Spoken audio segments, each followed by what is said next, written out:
రాష్ట్రంలో 3 శాసన మండలికి సంబంధించినటువంటి స్థానాలకు ఎన్నికలు జరుగుతూ ఉన్నాయి. ఒకటి ఉపాధ్యాయ నియోజకవర్గము, అదేవిధంగా ఆదిలాబాద్, కరీంనగర్, నిజామాబాద్, మెదక్ ఉపాధ్యాయ నియోజకవర్గము. ఈ 2 టీచర్స్ కాన్స్టిట్యున్సీకి సంబంధించినటువంటి ఎమ్మెల్సీ అభ్యర్థుల ఎన్నిక ఈ నెల 27న జరగనున్నది. దీనితో పాటు పట్టభద్రుల నియోజకవర్గానికి సంబంధించినటువంటి ఎమ్మెల్సీ ఎన్నిక కూడా ఆదిలాబాద్, కరీంనగర్, నిజామాబాద్, మెదక్ 27న జరగనున్నది. ఈ 3 స్థానాలకు కూడా భారతీయ జనతా పార్టీ తరఫున అధికారపూర్వకంగా మేము అభ్యర్థులను పెట్టడం జరిగింది. ఎందుకంటే ఈరోజు తెలంగాణ రాష్ట్రంలో శాసన మండలి మరి ఏ రకంగా పనిచేస్తుందో మనం చూస్తూ ఉన్నాం. గతంలో గెలిచినటువంటి కాంగ్రెస్ పార్టీకి చెందినటువంటి శాసనమండలి సభ్యులందరూ కూడా మూకుమ్మడిగా ఆ రోజు టీఆర్ఎస్ పార్టీలో చేరడము, మరి ఉపాధ్యాయుల విషయంలో, పట్టభద్రుల విషయంలో, నిరుద్యోగుల విషయంలో, తెలంగాణ ప్రజల విషయంలో మాట్లాడాల్సినటువంటి యొక్క ఎమ్మెల్సీ లకు సంబంధించినటువంటి పూర్తిగా ఆ రోజు టీఆర్ఎస్ పార్టీ బీఆర్ఎస్ పార్టీలో చేర్చుకొని ఎక్కడ కూడా ఒక మాట ప్రభుత్వానికి వ్యతిరేకంగా మాట్లాడకుండా చేయడం జరిగింది. ఆ రకంగా శాసన మండలి యొక్క ప్రాధాన్యత తగ్గించేటువంటి ప్రయత్నం ఆ రోజు ప్రభుత్వం చేసింది. ఏదో సమావేశాలు నిర్వహించాలి కాబట్టి అడపాదడపా తూతూ మంత్రంగా శాసన మండలి సమావేశాలు నిర్వహించడం మనం చూస్తూనే ఉన్నాం. గతంలో టీచర్స్ కాన్స్టిట్యున్సీ ఎమ్మెల్సీలు అంటే, గ్రాడ్యుయేట్స్ కాన్స్టిట్యున్సీ ఎమ్మెల్సీలు అంటే ప్రభుత్వానికి హడలు ఉండేది. ప్రభుత్వాన్ని చీల్చి చెండాడే వాళ్ళు శాసన మండలిలో, ప్రభుత్వ వైఫల్యాలను ఎండగట్టేటువంటి వాళ్ళు, ఉపాధ్యాయుల సమస్యలపైన పోరాటం చేస్తూ ఉపాధ్యాయులందరూ కూడా అండగా ఉన్నటువంటి పరిస్థితి ఉండేది.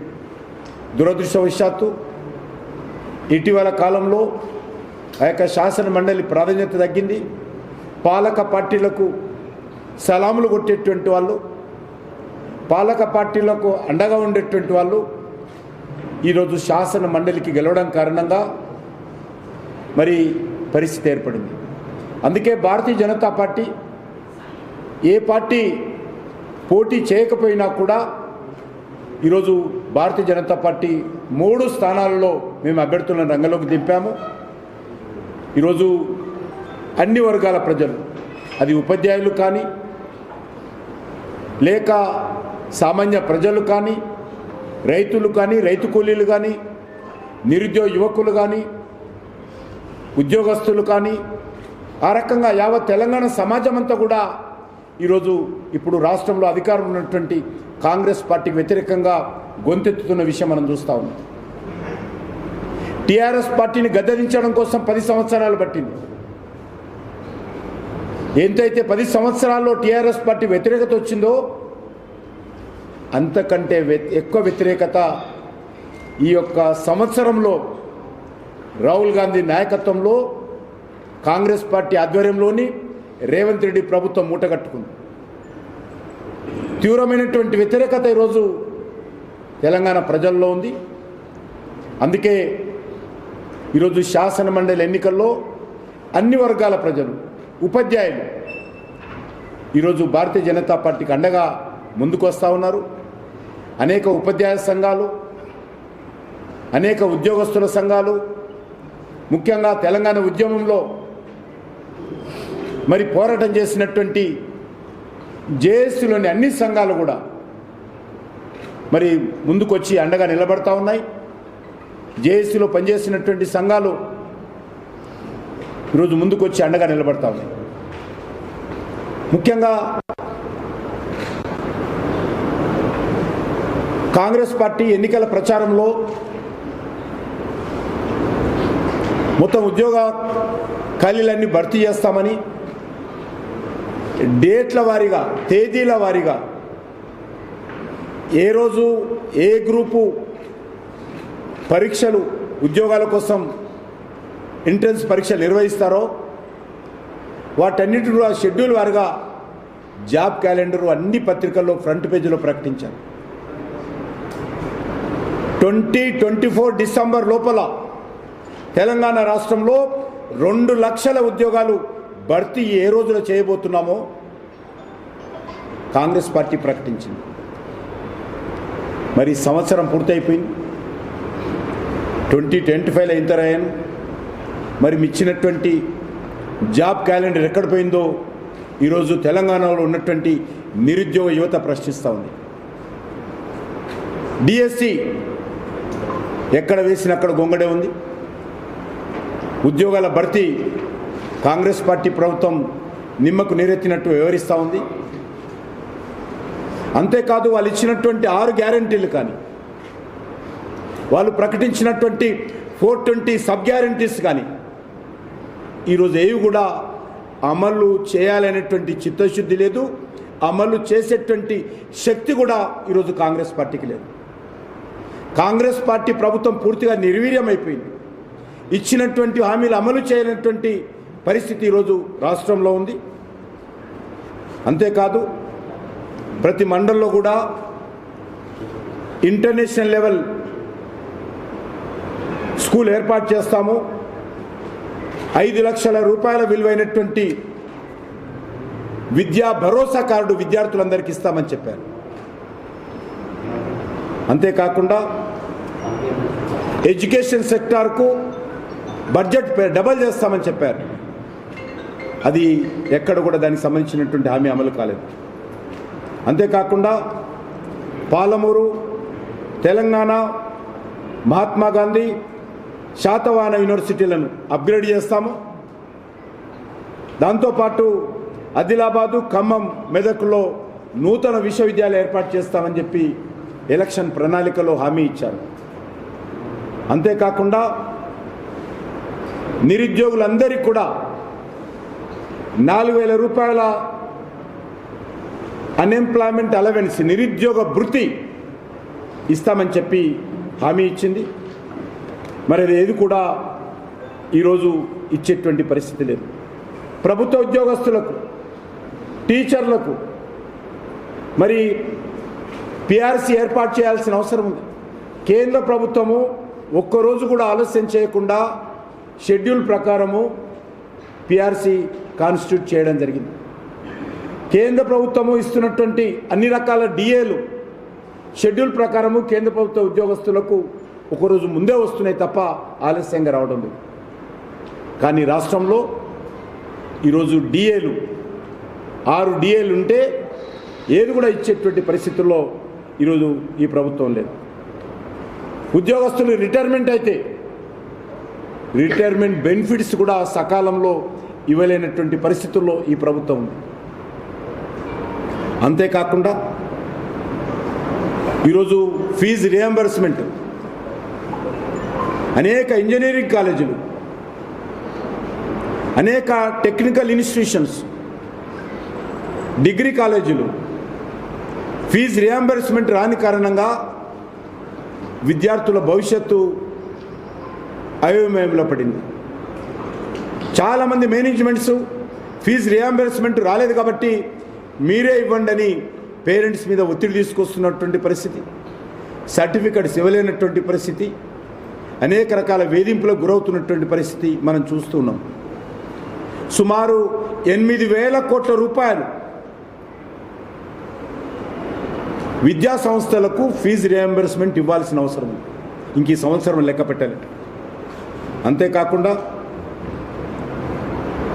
ఏరియర్స్ ఫీజు ఏరియర్స్ కూడా ఈరోజు ఈ ప్రభుత్వం ఇవ్వకుండా ఆలస్యం చేస్తూ ఉంది.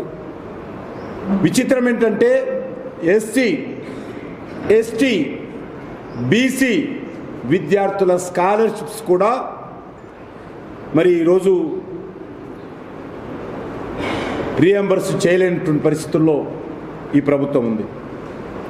అంతేకాకుండా ఈరోజు విద్యారంగ వ్యవస్థ ఏంటంటే గురుకుల విద్యాలయాల్లో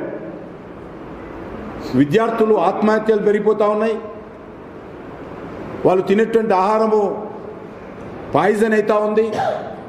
వందల మంది విద్యార్థులు ఈరోజు మరి ఫుడ్ పాయిజన్ కారణంగా హాస్పిటల్లో చేరాల్సినటువంటి దయనీయమైనటువంటి పరిస్థితుల్లో ఈరోజు విద్యారంగ వ్యవస్థ ఉంది. అంతేకాకుండా విద్యార్థులకు స్కూటీలు ఇస్తామని చెప్పారు. ఏ విషయం కూడా ఈరోజు ఆలోచన చేసినా కూడా రాష్ట్రంలో ముఖ్యమంత్రి గారు ప్రకటనలు చేస్తున్నారు, పెద్ద పెద్ద ప్రకటనలు, కానీ చిన్న చిన్న పనులు కూడా ముందుకు సాగడం లేదు. ఇది ఈ రాష్ట్రంలో ఉన్నటువంటి పరిస్థితి. అంతేకాకుండా ఈ రాష్ట్రంలో ఉన్నటువంటి మహిళలకు నెలకు 2,500 రూపాయలు ఫైనాన్షియల్ అసిస్టెన్స్ ఇస్తామని చెప్పి వాళ్ళ గ్యారంటీలో ప్రకటించారు. రైతుల రుణమాఫీ అరాకొర ఇంకా పూర్తి చేయలేదు. రైతులకు సంబంధించినటువంటి రుణమాఫీ కానీ, రైతులకు ఇస్తానన్నటువంటి 15,000 రూపాయలు కానీ, రైతు కూలీలకు ఇవ్వాల్సినటువంటి 15,000 రూపాయలు కానీ, కౌలు రైతులకు ఇవ్వాల్సినటువంటి ఆర్థిక సహాయం కానీ రాష్ట్ర ప్రభుత్వము పూర్తిగా మొండి చేయి చూపుతా ఉన్నది. అందుకే ఈరోజు మరి గతంలో మీకు అందరు తెలుసు, జీవో 317 పైన 50,000 మంది ఉపాధ్యాయులు ఉద్యోగస్తులు మరి కంప్లైంట్ చేయడం జరిగింది. తమ యొక్క గ్రీవెన్సెస్ను రిజిస్ట్రేషన్ చేశారు. ఏ ఒక్కటి కూడా ఈరోజు వరకు పరిష్కారం చేయలేనటువంటి పరిస్థితిలో ఉంది. అందుకే ఈరోజు ఈ యొక్క ఎన్నికల్లో ఉపాధ్యాయులు కానీ లేక విద్యారంగానికి సంబంధించినటువంటి అన్ని వర్గాలు కూడా కాంగ్రెస్ పార్టీకి వ్యతిరేకంగా స్పందిస్తున్నటువంటి పరిస్థితి మనం చూస్తూ ఉన్నాం. అందుకే ఈ ఎన్నికల్లో భారతీయ జనతా పార్టీని గెలిపించాల్సిందిగా భారతీయ జనతా పార్టీ అభ్యర్థులైనటువంటి నల్గొండ, వరంగల్, ఖమ్మం సర్వోత్తమ్ రెడ్డి గారు చాలా టీచర్స్ యూనియన్స్లో ఉపాధ్యాయ సంఘాలలో చాలా అనుభవం ఉన్నటువంటి వ్యక్తి. అనేక సంవత్సరాలుగా ప్రభుత్వ టీచర్గా పనిచేసినటువంటి వ్యక్తి. అన్ని రకాలుగా ఉత్తమమైనటువంటి వ్యక్తి సర్వోత్తమ రెడ్డి. మరి అజాతశత్రు అన్ని ఉపాధ్యాయ సంఘాలతో కలిసిమెలిసి పనిచేస్తున్నటువంటి వ్యక్తి. కాబట్టి ఆయనను ఇక్కడి నుంచి గెలిపించాల్సిందిగా, అదేవిధంగా ఆదిలాబాద్, కరీంనగర్, నిజామాబాద్, మెదక్ నుంచి కొమరయ్య గారు, మల్కా కొమరయ్య గారు, వారు కూడా టీచర్స్ కాన్స్టిట్యున్సీ నుంచి అక్కడి నుంచి కూడా పోటీ చేస్తూ ఉన్నారు. అన్ని వర్గాల మద్దతు కూడా అక్కడ కూడా ఇస్తూ ఉన్నారు. నేను సంగారెడ్డి, పటంచెరు అసెంబ్లీ నియోజకవర్గాల్లో ఎన్నికల ప్రచారానికి కలవడం కోసం కొంతమందిని వెళ్ళడం జరిగింది. మంచి మద్దతు సంపాదిస్తూ ఉన్నాం. గ్రాడ్యుయేట్స్ కాన్స్టిట్యున్సీ నుంచి కూడా మా పార్టీ సీనియర్ నాయకులు అంజిరెడ్డి గారు పోటీ చేస్తూ ఉన్నారు. కాబట్టి 3 నియోజకవర్గాలు కూడా పోటీ చేస్తున్నటువంటి ఏకైక పార్టీ భారతీయ జనతా పార్టీ. కాబట్టి భారతీయ జనతా పార్టీ ఉపాధ్యాయ సమస్యల మీద పోరాటం చేయాలనేటువంటి చిత్తశుద్ధి మాకున్నది కాబట్టి, ప్రజలు ఎదుర్కొంటున్నటువంటి సమస్యల మీద శాసనసభలో లేవనెత్తాలనేటువంటి సత్తా ఉన్నది కాబట్టి మేము ఈరోజు 3 స్థానాలకు పోటీ చేస్తా ఉన్నాం. ఏ పార్టీ కూడా పోటీ చేయడం లేదు. అందుకే నేను తెలంగాణ ప్రజలను, విద్యావంతులను, మేధావులను, కవులు, కళాకారులను కోరుతా ఉన్నాను, భారతీయ జనతా పార్టీ అభ్యర్థులను ఆశీర్వదించండి. తప్పకుండా తెలంగాణ ఉద్యమకారుల ఆకాంక్షల కోసం, తెలంగాణ అమరవీరుల యొక్క ఆకాంక్షల కోసం తప్పకుండా భారతీయ జనతా పార్టీ రానున్న రోజుల్లో ప్రజల పక్షాన నిలబడి పోరాటం చేస్తుందనే విషయాన్ని ఈ సందర్భంగా మనవి చేస్తా ఉన్నాను. మనకు తెలుసు, నరేంద్ర మోడీ గారి ప్రభుత్వం అనేక రోజులుగా ఈ రాష్ట్ర అభివృద్ధి కోసం చిత్తశుద్ధితో పనిచేస్తూ ఉంది. మరి ఆ దిశలో ఈరోజు జరుగుతున్నటువంటి ఎన్నికల్లో మద్దతు ఇవ్వాల్సిందిగా నేను అన్ని వర్గాల ప్రజలకు ఈరోజు మరొకసారి విజ్ఞప్తి చేస్తా ఉన్నాను, మనవి చేస్తా ఉన్నాను. అనేక రకాల అభివృద్ధి కార్యక్రమాలు చేస్తూ ఉన్నాను. ఈ రాష్ట్రంలో ఈరోజు రీజనల్ రింగ్ రోడ్ కోసము సుమారు 26,000 కోట్లతోటి కేంద్ర ప్రభుత్వం ప్లాన్ చేసింది. అంతేకాకుండా ఈ రాష్ట్రంలో జహీరాబాద్లో ఇండస్ట్రియల్ కారిడార్ దేశవ్యాప్తంగా 12 వస్తే ఈ రాష్ట్రంలో మరి తెలంగాణకు ఒకటి తీసుకురావడం జరిగింది. దేశవ్యాప్తంగా 7 మెగా టెక్స్టైల్ పార్కులు వస్తే ఒక టెక్స్టైల్ పార్కు ఈరోజు వరంగల్కి తీసుకురావడం జరిగింది. అనేక రోజులుగా పెండింగ్లో ఉన్నటువంటి కోచ్ ఫ్యాక్టరీ ఈరోజు ప్రధానమంత్రి గారు స్వయంగా వచ్చి భూమి పూజ చేశాడు. వచ్చే సంవత్సరము వరంగల్లో తెలంగాణ గడ్డ మీద రైల్వే కోచ్లు కూడా ప్రారంభమయ్యేటువంటి అవకాశం ఉంది. అంతేకాకుండా ఈరోజు తెలంగాణ రైతాంగం కోసం యూరియా ఉత్పత్తి చేసేటువంటి పరిశ్రమ సుమారు 7,000 కోట్ల రూపాయలతో రామగుండంలో ప్రధానమంత్రి గారు స్వయంగా వచ్చి భూమి పూజ చేసి ఆ యొక్క కంపెనీ పూర్తిగా కన్స్ట్రక్షన్ చేసి మళ్ళీ యూరియా ఉత్పత్తి చేస్తూ ఆ యొక్క పరిశ్రమను తెలంగాణ రైతులకు డెడికేట్ చేసింది కేంద్ర ప్రభుత్వము, నరేంద్ర మోడీ గారి ప్రభుత్వం. అంతేకాకుండా జాతీయ రహదారుల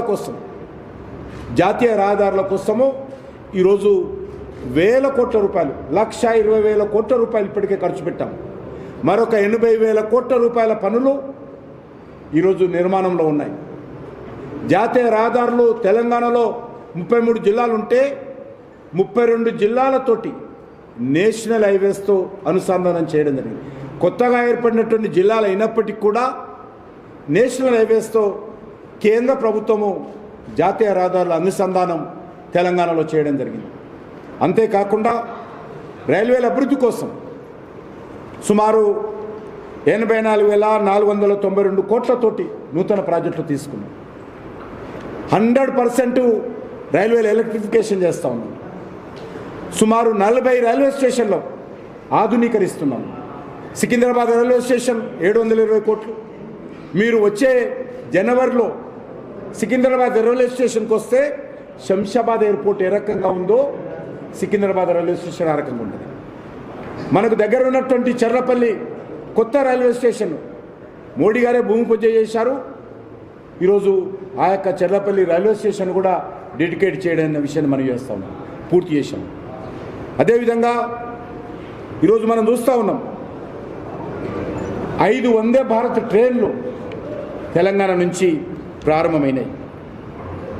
అంతేకాకుండా ఈరోజు తెలంగాణ రాష్ట్రంలో ఉన్నటువంటి అనేకమైనటువంటి మెట్రో రైలుకు, హైదరాబాద్లో ఉన్నటువంటి మెట్రోకు వయబిలిటీ గ్యాప్ ఫండింగ్ కింద 1,200 కోట్ల రూపాయలు కేంద్ర ప్రభుత్వం ఇచ్చింది. ఇయలే కాదు. అదే కాకుండా ఈరోజు రాష్ట్రంలో ఎక్కడా లేని విధంగా ఫ్లోటింగ్ సోలార్ ప్రాజెక్టు 100 మెగావాట్ల అతిపెద్ద నీటిలో తేలియాడేటువంటి సోలార్ ప్రాజెక్టు తెలంగాణకు తీసుకురావడం జరిగింది. అంతేకాకుండా ఈరోజు తెలంగాణ ఎరువుల మీద రైతులకు అందిస్తున్నటువంటి సబ్సిడీ 60,000 కోట్ల రూపాయలు. ప్రపంచవ్యాప్తంగా ఎరువుల ధరలు పెరిగాయి. అది ఉక్రెయిన్ రష్యా ఉద్యమం కావచ్చు, కరోనా ఎఫెక్ట్ కావచ్చు, ప్రపంచవ్యాప్తంగా ఉన్నటువంటి ఆర్థిక సంక్షోభం కావచ్చు, అభివృద్ధి చెందినటువంటి దేశాలు కూడా ఆర్థిక సంక్షోభంలో కొట్టుమిట్టాడుతూ ఉంటే భారతదేశంలో స్థిరమైనటువంటి ఆర్థిక పరిస్థితిని ముందుకు తీసుకెళ్తూ ప్రపంచవ్యాప్తంగా మనము ఎక్కువ యూరియా ఇంపోర్ట్ చేసుకుంటున్నప్పటికీ, డిఏపి ఇంపోర్ట్ చేసుకున్నప్పటికీ కూడా ₹1 కూడా పెరగకుండా 10 సంవత్సరాలుగా ఈరోజు లక్షలాది రూపాయలతో ఎరువుల సబ్సిడీ ఇచ్చి ఈరోజు రైతాంగానికి ఆదుకుంటున్నటువంటి ప్రభుత్వము నరేంద్ర మోడీ గారి ప్రభుత్వం. అంతేకాకుండా కిసాన్ సన్మాన్ నిధి కింద రైతుల అకౌంట్లో మోడీ పైసలు ప్రతి 4 నెలలకోసారి టెన్షన్గా ఒక్కరోజు ఆలస్యం కాకుండా వేస్తున్నటువంటి ప్రభుత్వము నరేంద్ర మోడీ గారి ప్రభుత్వం. అంతేకాకుండా ఈరోజు ఏదైతే రాష్ట్రంలో 11 ప్రాజెక్టులు 200 కోట్లతోటి 100 కోట్లతోటి నిధులు లేక ఆగిపోతే వాటన్నిటిని కూడా కలిపి 11 ప్రాజెక్టులను చివరి వరకు కూడా పూర్తి చేయించినటువంటి ఘనత, ఏకపక్షంగా కేంద్ర ప్రభుత్వం డబ్బులు ఖర్చు పెట్టి ఆ ప్రాజెక్టులు పూర్తి చేయించినటువంటి ఘనత నరేంద్ర మోడీ గారి ప్రభుత్వం. అంతేకాకుండా ఈరోజు అర్బన్ ఏరియాస్లో అమృత్ పథకం కింద సుమారు 4,000 కోట్ల రూపాయలు కేంద్ర ప్రభుత్వము అన్ని మున్సిపాలిటీలు అర్బన్ ఏరియా ఖర్చు పెడతా ఉంది.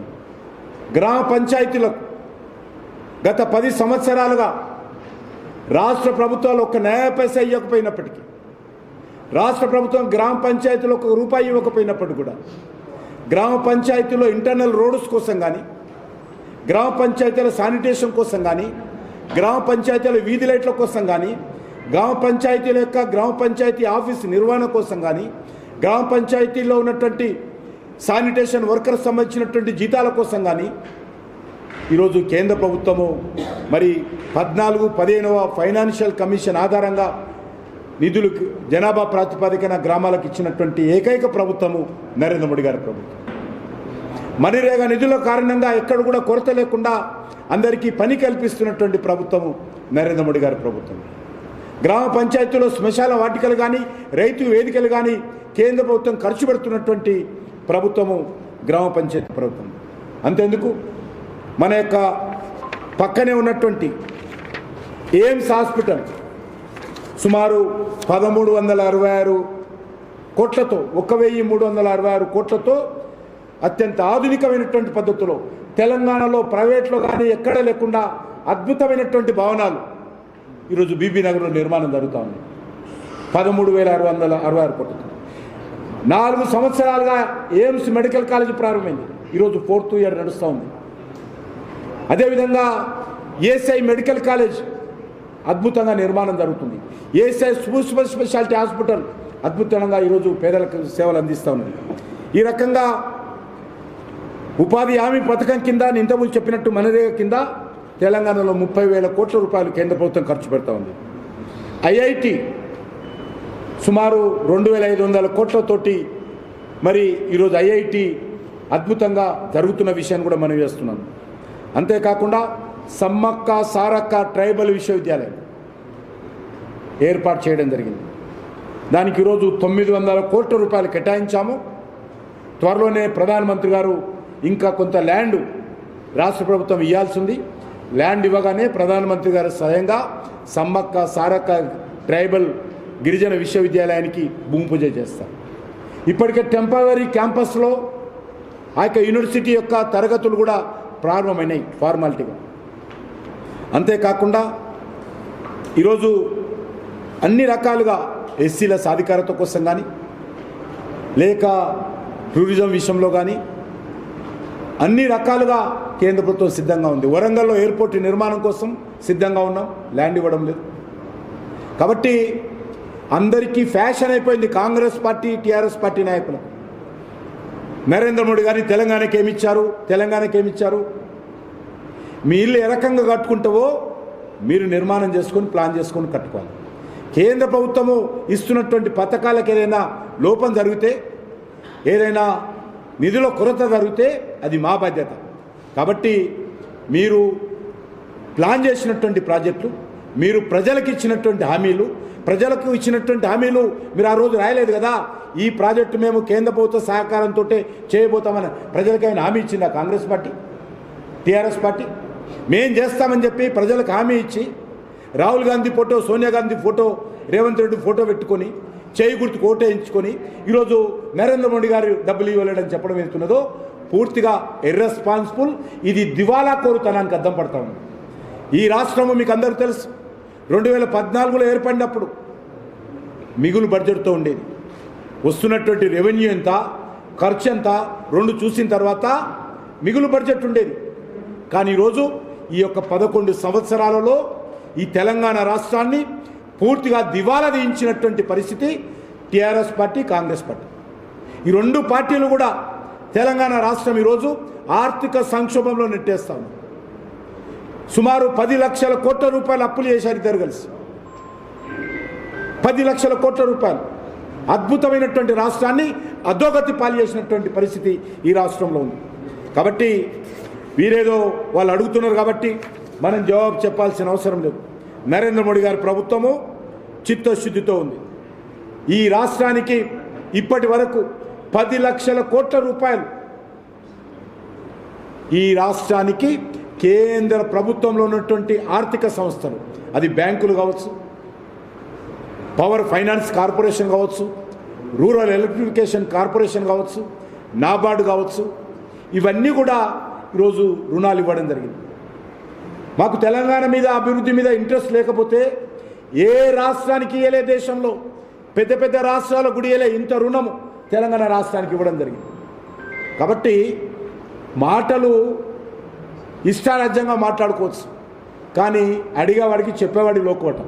ఆ రకంగా ఉంది కాంగ్రెస్ పార్టీ, టీఆర్ఎస్ పని.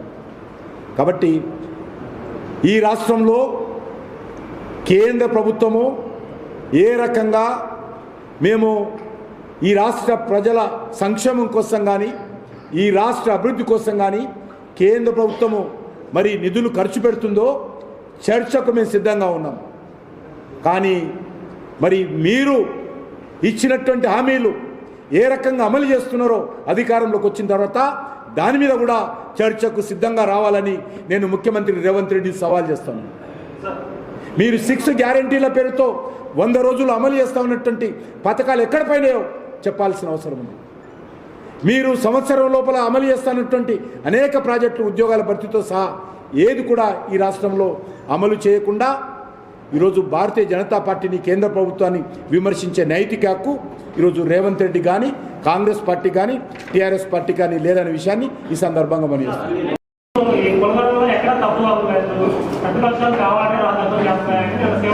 ప్రతిపక్షాలు కాదు, ఒక నిమిషం ఒకటి అయిపోయింది.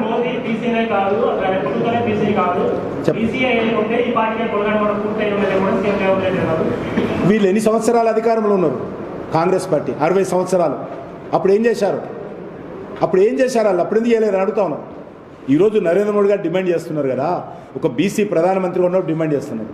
ఈరోజు ఎందుకు చేయలేదు? నెంబర్ 1. నెంబర్ 2, ఈరోజు ప్రతిపక్షాలు కాదు, బీసీ సంఘాలు ఈరోజు డిఫర్ అయినాయి. కాబట్టి బీసీ సంఘాలు చేస్తున్నటువంటి డిమాండ్ను మేము మద్దతు ఇస్తున్నాం. బీసీ సంఘాలు ఏదైతే బీసీ జనాభా సేకరణలో అవకతవకలు జరిగాయనేది చెప్తున్నారో రాష్ట్రంలో నుండి అన్ని సంఘాలు కూడా, ఈ సంఘం ఆ సంఘం కాదు, అన్ని సంఘాలు డిమాండ్ చేస్తూ ఉన్నాయి. వాళ్ళకు అండగా మేము నిలబడ్డాము. నెంబర్ 1. నెంబర్ 2, మీరు చెప్పింది ఏదైతే ఉన్నదో ఈరోజు నరేంద్ర మోడీ గారి విషయం, నరేంద్ర మోడీ గారికి సంబంధించినటువంటి క్యాస్ట్ మేము నిన్ననే తెలుసుకున్నాం. ఆ క్యాస్ట్ కూడా మేము కూడా తెలుసుకోలేదు. ప్రధానమంత్రి అయిన మాకు ఆ పరిస్థితి ఉండదు. ఈ దేశంలో ఉన్నటువంటి అన్ని వర్గాల ప్రజలు భారతమాత ముద్దు బిడ్డలే అని భావించేటువంటి పార్టీ మనం. అయినప్పటికీ కూడా నిన్న అలా క్యాస్ట్ తెలుసుకున్నాం.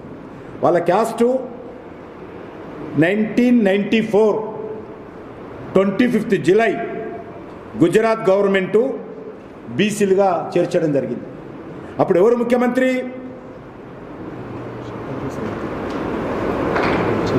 షబీల్ దాస్ మెహతా కాంగ్రెస్ పార్టీ ముఖ్యమంత్రి ఉన్నప్పుడు ఆ యొక్క క్యాస్టు, నరేంద్ర మోడీ గారి క్యాస్టును బీసీలో చేర్చారు. అప్పుడు ఆయన రాజకీయాల్లో లేడు, అధికారంలో లేడు. ముఖ్యమంత్రి అంటాడు, ఈయన ముఖ్యమంత్రి అయినాకనో ప్రధానమంత్రి అయినాకనో ఇర్రెస్పాన్సిబుల్గా బాధ్యతారహితంగా దుందుడుకు విధానంతో ముఖ్యమంత్రి నిన్న మాట్లాడుతున్నాడు. ఒక ముఖ్యమంత్రి స్థాయిలో మాట్లాడాల్సినటువంటి భాష కాదు, అర్థం వాస్తవాలు తెలుసుకోకుండా మాట్లాడు. మీ కాంగ్రెస్ పార్టీ ముఖ్యమంత్రి ఉన్నప్పుడే నరేంద్ర మోడీ గారికి సంబంధించినటువంటి ఏదైతే సామాజిక వర్గం ఉందో ఆ సామాజిక వర్గాన్ని బీసీలో చేర్చారు. ఒక్క గుజరాత్లో చేర్చలే, దేశవ్యాప్తంగా ఉన్నటువంటి వాళ్ళందరినీ కూడా కేంద్ర ప్రభుత్వం తర్వాత చేర్చింది కాంగ్రెస్ పార్టీ ప్రభుత్వం. నేను ఒకటే అడుగుతా ఉన్నాను, మన రాష్ట్రంలో కూడా బీసీలు అందరూ కూడా ఎప్పుడు గుర్తింపు వచ్చింది? ఎప్పుడు వచ్చింది? మన రేవంత్ రెడ్డికి అవగాహన ఉందా? గౌడ్స్ క్యాస్ట్ కావచ్చు, మున్నూరు కాపు కావచ్చు, ఇవన్నీ కూడా 1970 తర్వాతనే కదా. వీళ్ళందరూ కూడా కన్వర్టెడ్ బీసీ అంటాడా? వీళ్ళందరూ కూడా బీసీలు కాదంటాడా రేవంత్ రెడ్డి? ఇంత ఇర్రెస్పాన్సిబుల్గా మాట్లాడతాడా? ఏదైతే అనంతరామన్ కమిషన్ 1970లో వచ్చింది రిపోర్ట్, అంతకుముందు చాలా కులాలు బీసీలో లేవు. కాబట్టి ఏదైనా మాట్లాడితే వాస్తవాల ఆధారంగా మాట్లాడాలి. ఈ రాష్ట్రంలో అనేక కులాలు 70sలో వచ్చాయి, వాళ్ళందరూ కూడా కన్వర్టెడ్ అని చెప్తాడా? వాళ్ళందరూ కూడా అవమానం చేస్తాడు ఇదే విధంగా రేవంత్ రెడ్డి? అందుకే ఈ రాష్ట్రంలో 93 క్యాస్ట్లు 1970లో బీసీలో ఉండి ఈరోజు అవి 112 కులాలు అయ్యాయి. ఇవన్నీ కూడా దశల వారీగా వచ్చినాయి. దేశమంతా ఇదే పరిస్థితి. ఎన్డీఏ ప్రభుత్వం వచ్చేంత వరకు కూడా మండల్ కమిషన్ నివేదిక అమలు చేయలేదు. సోనియా గాంధీ తొక్కిపెట్టింది, కాంగ్రెస్ పార్టీ తొక్కిపెట్టింది మండల్ కమిషన్. బీజేపీ ప్రభుత్వం వచ్చిన తర్వాతనే మండల్ కమిషన్ ఇంప్లిమెంట్ చేశాం. కాబట్టి వీళ్ళు మాకు చెప్పాల్సిన అవసరం లేదు. బీసీ కమిషన్కు రాజ్యాంగబద్ధమైన హోదా ఇవ్వలే, నరేంద్ర మోడీ గారు వచ్చినాక ఇచ్చాం. డాక్టర్ బాబాసాహెబ్ అంబేద్కర్ చిత్రపటం పార్లమెంటులో పెట్టేలా అందరినీ పెట్టుకున్నారు. మా ప్రభుత్వం వచ్చినాక చిత్రపటం పెట్టాను. అందరికీ బతుకున్నప్పుడే భారతరత్న అవార్డు ఇచ్చుకున్నారు కాంగ్రెస్ పార్టీ. ఇందిరాగాంధీ నుంచి జవహర్లాల్ నెహ్రూ నుంచి అందరికీ. కానీ డాక్టర్ బాబాసాహెబ్ అంబేద్కర్కు భారతరత్న ఇచ్చిన ఘనత భారతీయ జనతా పార్టీ ప్రభుత్వానికి దక్కుతుంది. డాక్టర్ బాబాసాహెబ్ అంబేద్కర్ జన్మించిన స్థలం కానీ, దీక్ష తీసుకున్న స్థలం కానీ, రాజ్యాంగం రాసినటువంటి ఇల్లు కానీ, చదువుకున్నటువంటి లండన్లో చదువుకున్నటువంటి ఇల్లు కానీ, ఆయన అంతిమ సంస్కారం చేసినటువంటి స్థలం కానీ పంచతీర్థ పేరు మీద డెవలప్ చేసింది భారతీయ జనతా పార్టీ. డాక్టర్ బాబాసాహెబ్ అంబేద్కర్ బతుకున్నన్ని రోజులు అనేక రకాలుగా వేధింపులు చేసి, అవమానం చేసి, 2 సార్లు ఎలక్షన్లో పోటీ చేస్తే కాంగ్రెస్ పార్టీ పోటీ అభ్యర్థులను పెట్టి ఆ రోజు ప్రధానమంత్రి నెహ్రూ గారు స్వయంగా డాక్టర్ బాబాసాహెబ్ అంబేద్కర్ వ్యతిరేకంగా ఆయన కాన్స్టిట్యున్సీకి వెళ్ళి ప్రచారం చేసి అంబేద్కర్ను ఓడించాలని చెప్పి ప్రచారం చేసి కక్ష కట్టి ఓడించినటువంటి పార్టీ కాంగ్రెస్ పార్టీ. వీళ్ళు సామాజిక న్యాయం గురించి మాకు నీతులు చెప్పాల్సిన అవసరం లేదు. నేను అడుగుతాను, ఈ రాష్ట్రంలో కాంగ్రెస్ పార్టీ అధికారంలో అనేక సంవత్సరాలుగా ఉంది, ఉమ్మడి ఆంధ్రప్రదేశ్లో కానీ ఇప్పుడు కానీ. ఏ రోజైనా ఒక్క బీసీ ముఖ్యమంత్రిని చేసింది అడుగుతాను.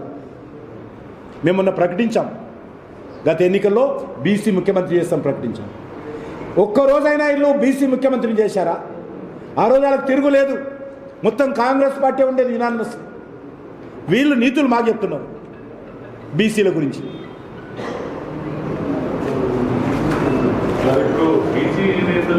సమస్యల మీద తెలంగాణ రాష్ట్ర ఏర్పాటులో చిత్తశుద్ధితో పనిచేశాము. మా పార్టీ ఆ రోజు తెలంగాణ ఏర్పాటులో కూడా ఏ మాత్రం మాకు శశబిసలు లేకుండా ముందుకు వచ్చినటువంటి ఏకైక జాతీయ పార్టీ మా పార్టీ. 160 మంది పార్లమెంట్ సభ్యులు తెలంగాణ బిల్లుకు మద్దతు ఇచ్చినటువంటి పార్టీ.